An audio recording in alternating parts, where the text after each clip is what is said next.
ভারতের স্বাস্থ্যসেবায় এক যুগান্তকারী পদক্ষেপ। শান্তিনিকেতন মেডিকেল কলেজের অধীনস্থ এসএমসি ক্লিনিক্স এবং ট্রুউইস টেকনোলজিজের মধ্যে শনিবার একটি চুক্তি বা এমওইউ স্বাক্ষরিত হয়েছে।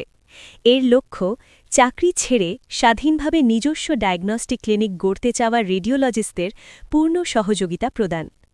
দামি যন্ত্রপাতি, এমআরআই, সিটি স্ক্যান কেনা, রক্ষণাবেক্ষণ ও লাইসেন্সের জটিলতা অনেক চিকিৎসকের পথ আটকে দেয়। এই যৌথ উদ্যোগ সেই বাধা দূর করবে।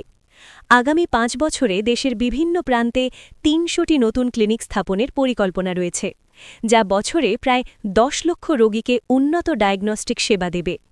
এই মডেলে রেডিওলজিস্টরা ক্লিনিকের মালিক হবেন, আর পেছনের সব জটিল কাজ সামলাবে ট্রুউইস টেকনোলজিস, অর্থাৎ যন্ত্র সরবরাহ, স্থাপনা ও রক্ষণাবেক্ষণ, এবং এসএমসি ক্লিনিক্স ব্র্যান্ডিং, প্যাক্স বা আরআইএস সফটওয়্যার এবং referral network. Shantiniketan medical college এবং স্বাধীন ট্রাস্টের সভাপতি মলয় পিট বলেন, এটি শুধু ব্যবসা নয়, ভারতের স্বাস্থ্য ব্যবস্থাকে মজবুত করার আন্তরিক প্রয়াস।